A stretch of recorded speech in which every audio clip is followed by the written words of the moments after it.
감초, 이 이름 진짜 익숙하죠? 한약 지을 때 거의 빠지지 않고 들어가는 약재잖아요.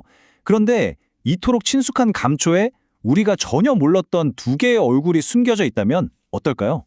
그 사실 혹시 알고 계셨나요? 오늘은 감초의 놀라운 효능부터 그 달콤함 뒤에 숨겨진 아주 서늘한 경고까지 이 양면성을 샅샅이 한번 파헤쳐 보겠습니다. 자, 그럼 먼저 감초가 얼마나 대단한 명성을 가졌는지부터 한번 살펴볼까요? 우리에겐 약방의 감초라는 아주 익숙한 관용구가 있죠. 이 말 한마디에 감초의 위상이 그냥 다 담겨 있다고 보시면 됩니다. 네, 맞아요. 바로 이 뜻이죠. 우리 왜 그런 사람 있잖아요. 어떤 모임이든 꼭 끼는 사람. 아니면 이건 진짜 없으면 안 된다 싶은 물건. 그걸 바로 약방의 감초라고 부르잖아요. 그만큼 감초가 수많은 한약 처방에서 결코 빼놓을 수 없는 정말 필수적인 존재였다는 증거입니다. 근데 여기서 자연스럽게 궁금증이 하나 생기죠. 아니, 도대체 감초가 어떤 역할을 하길래 이토록 절대적인 신뢰를 받았을까요? 그냥 단맛 좀 내주는 그런 역할 아니었을까요? 그 핵심적인 이유가 바로 다음에 나옵니다. 감초한테는요, 정말 근사하고 품격 있는 별명이 하나 있어요. 바로 국노. 글자 그대로 풀면 나라의 어르신이라는 뜻인데요.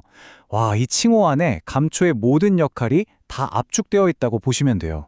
그 유명한 명의 허준이 쓴 동의보검에서는 감초를 이렇게 표현합니다. 모든 약의 성질을 조화시켜주므로 국노라 부른다. 마치 나라의 경험 많은 원로 대신이 저마다 자기 주장이 강한 신하들을 중재하고 이끌어가듯 감초가 약재들의 세계에서 바로 그런 역할을 한다는 거죠. 와, 진짜 멋진 비유 아닌가요?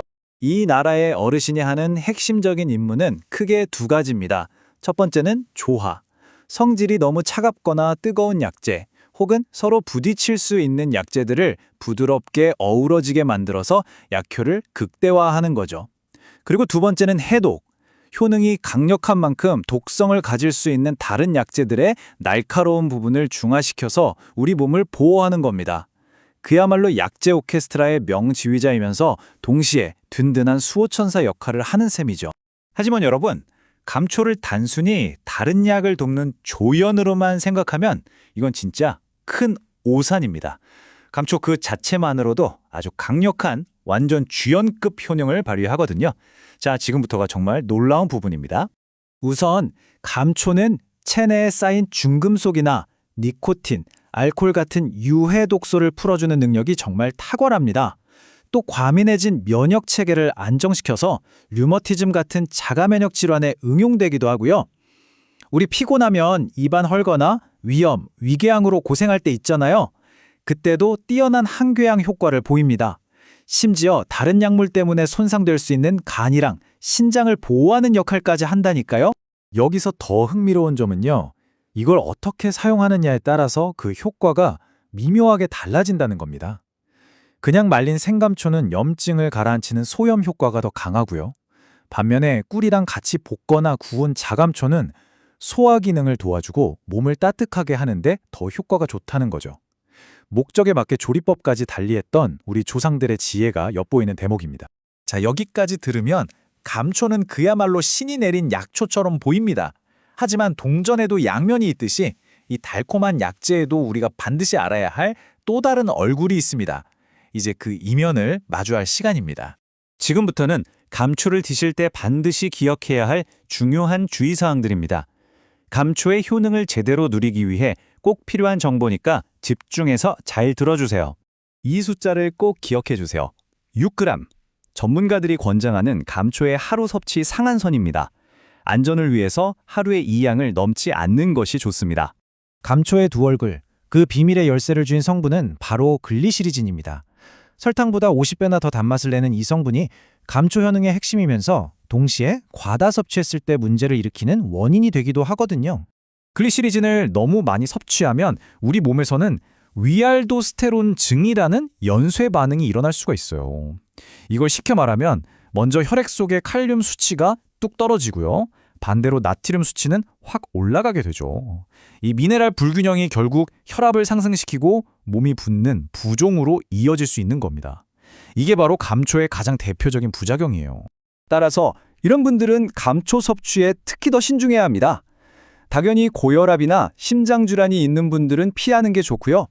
다른 처방약을 복용 중일 때도 약효에 영향을 줄 수 있어서 주의가 필요합니다. 또 감초의 특정 성분이 태아에게 영향을 줄 수 있다는 연구 결과 때문에 임산부나 임신을 준비하는 여성도 피해야 합니다. 미국 FDA에서는 40세 이상 성인이라면 누구나 과다 섭취에 주의할 것을 권고하고 있습니다.